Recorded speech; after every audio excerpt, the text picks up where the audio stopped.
లో- లోతు విషయాన్ని లోతుగా చూద్దామండి. లోతుగా పరిశీలిద్దాం. లోతుగా ఆ, పరిశీలిద్దాం. లోతుని కానే ఆ, కాదండి లో- అది అది అది లోతు కనుక గురించి ఉంటే లోతుగా మాత్రం చాలా తప్పు. పరిశీలిద్దాం. ఉమ్. అది చెప్పండి విషయం, నేను కూడా తెలుసుకుంటాను, ప్రేక్షకులు కూడా తెలుసుకుంటారు. అసలు యేసు ఏం స్టేట్మెంట్ ఇచ్చాడు? మాట్లాడండి నేను తీస్తున్నాను. ఆ, అదే ఇప్పుడు లోతు నీతిమంతుడని స్టేట్మెంట్ ఇచ్చాడు యెహోవా. మరి యేసు భూమి మీద నీతిమంతుడు లేడని ఎలా చెప్పాడు? ఇదేంటి మరి బైబిల్లో యేసు అయితే యెహోవా యేసు ఇద్దరు ఒకటేనా అంటారు. మరి వీళ్ళు ఆయన చెప్పిన వాక్యాన్ని ఈయన ఖండిస్తాడు, ఈయన చెప్పిన వాక్యాన్ని ఆయన ఖండిస్తాడు. దీన్ని మనం ఎలా చూడాలి అనే అంశం మీద ఎవరైనా ఉంటే ప్యానెల్లో చెప్పండి, నేను కూడా తెలుసుకుంటాను. మీరు ఇది వాక్యం చూపించి మాట్లాడాలా? మీరు ఆ. వాక్యం చూపించి మాట్లాడేంత వరకు కూడా మేము వెయిట్ చేస్తాం. వాక్యం మాకు డిస్ప్లేలో పెట్టినప్పుడు ఎక్స్ప్లెయిన్ చేస్తాం. ఆహాహా, ఓకే ఓకే. త్రిబుల్ ఎక్స్ ఏంటి సార్ ఇది? త్రిబుల్ ఎక్స్ యాంటీవైరస్ అన్నారు ఏంటి, దేనికి ఇది? అంటే ఇది త్రిబుల్ ఎక్స్ అనేది ఎక్కువ క్రైస్తవంలో ఉంటుంది నాకు తెలిసి. ఆహా, కాదండి, అంటే మళ్ళీ డిటర్జెంట్ సబ్ అండి. డిటర్జెంట్ సబ్ ఉంది కదా. ఆహా, అండి నాది ఓకే ఓకే సంస్కారీ అండి. సోప్ ఆహా, అన్నమాట మాది. పరిశుద్ధమైన బట్టల కోసం అంతేనండి. ఇది పరిశుద్ధమైన యాంటీవైరస్ అన్నమాట. అంతేనండి. మా కంపెనీదే ఆహా. వేరే ప్రొడక్ట్ అన్నమాట. So okay okay. రకరకాల ఇన్ఫెక్షన్లకి జోంబీ కరిచినా కానీ మిమ్మల్ని యాంటీవైరస్ పనిచేసిద్ది. ఆహాహా. ఉమ్. అదనమాట. బాగుందండి. అయితే మీరు ఇందాక ఇదే అన్నారు కదండి. కదా దాన్ని అడ్రస్ చేయడానికి ఒకదానికొకటి కాంట్రడిక్టరీగా చాలా చోట్ల ఉంటాయండి. ఇది 2 అంచుల ఖడ్గం అంటారు కదా! ఎందుకంటే ఒకటి తూర్పుకు చూపిస్తే ఇంకోటి పడమటకు చూపిచ్చిద్ది. మనం తూర్పును మాట్లాడామనుకోండి, లేదయ్యా పడమట ఉందని చెప్పేసి పడమట దిక్కుకు చూపిస్తారనమాట. సరేరా అని ఇంకో చోట మనం పడమట దిక్కుకు చూసామనుకోండి, కాదు తూర్పునుందని తూర్పుకు చూపిస్తారు. 2 రకాలుగా ఉంటాయి కాబట్టి వాళ్ళకి ఏది సపోర్టివ్ ఆర్గ్యుమెంట్ ఉండిద్దో దాన్ని తీసుకొని వాదించొచ్చనమాట అప్పటికప్పుడు.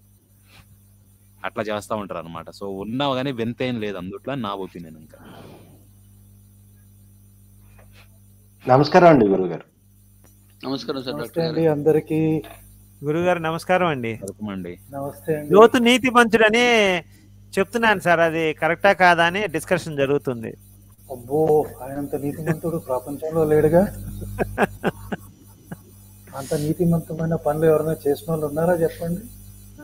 ఒకటండి, ఈ కూతురులు చేసిన దానికి లోతు సంబంధం లేదని అనుకున్నా కూడా ఒక గ్రాంట్ చేసిన అసలు వాళ్ళు వచ్చినప్పుడు ఇచ్చే ఆఫర్ ఏంటండి? అంతకన్నా దరిద్రమైన ఆఫర్ ఉండిద్దా?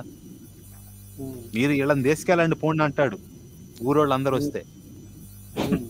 అతిథి మర్యాద అనమాట, అతిథి సత్కారం. ఇది దరిద్రమైన సత్కారం. దాన్ని చేశాడు అనమాట లోతు. ఈ నీతిమంతుడు అవుతాడా మరి మీరు చెప్పండి?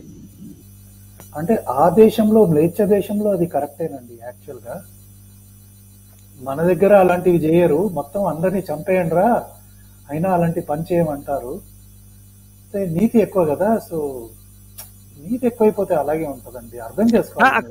గురుగారు ఇక్కడ విషయం ఏంటంటే, గురుగారు మగోళ్ళు సెక్స్ చేసుకోవడం అనేది యెహోవా దృష్టిలో తప్పండి. కానీ తండ్రి కూతుర్లు సెక్స్ చేసుకోవడం తప్పు కాదు యెహోవా దృష్టిలో.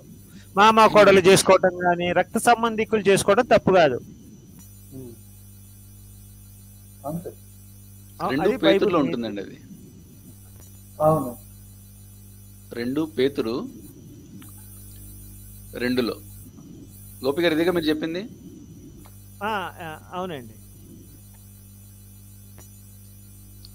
నీతిమంతుడకు లోతును తప్పించెను. అవునండి. 2 పేతురులో నీతిమంతుడకు లోతును తప్పించెను. మళ్ళీ యేసు చెప్తాడండి, భూమి మీద నీతిమంతుడు ఎవడూ లేడని చెప్తాడు. అందరూ పాపులే, భూమి మీద నీతిమంతుడు ఎవడూ లేడని చెప్తాడు.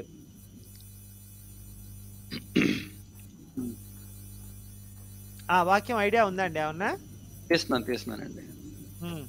అదొక్కటే ఆ స్టేట్మెంట్ తెలుసుకోవాలి. మనం పాస్టర్లు అయితే వెంటనే చెప్పేయగలం, మనం పాస్టర్లం కాదు. సామెతల్లో కూడా లోతు గురించి కొన్ని మంచి వాక్యాలు ఉన్నట్టున్నాయి. రోమేలికలో ఉందండి, నీతిమంతుడు లేడు ఒక్కడును లేడు. మరి యేసు కూడా చెప్పారా అంటే చూద్దాం. చెప్పాడండి లోతు అయితే, యేసు అయితే స్టేట్మెంట్ ఇచ్చాడు, నాకు బాగా గుర్తుంది. భూమి మీద ఎవడో నీతిమంతుడు లేడని చెప్పేశాడు.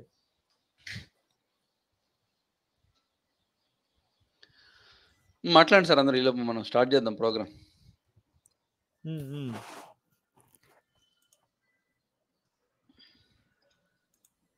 చెప్పండి సార్, ఈరోజు అంశం దేని గురించి అండి? కిరణ్ గారు ఆ, మన లోతు అదే. గురించేనా? ఇదేనండి మన హైటెక్ సిటీలో మొన్న మీరు పెట్టారు కదా ప్రోగ్రామ్ హైటెక్ సిటీ గురించి. అవునండి. అవునవును. అది ఇవాళ జాన్ బి గారు కూడా ఏదో చెప్పారు. అది తప్పులు చెప్పారు. అందుకని ఆ తప్పులేంటో చెప్దాం అని చెప్పి పెట్టానమాట ఇది ఈ ప్రోగ్రామ్. ఆహాహా! ఒకసారి అదే ప్లే చేద్దాంలే సార్ లేకపోతే. ప్లే చేస్తానండి ఈ లోపు. ప్లే చేసేయండి. ఒకసారి చూద్దాం అదేం చెప్పాడో జాంబీ గారు. ఎస్. స్టార్ట్ అండి. అమ్మాయి గారు ఉన్నారు కదా?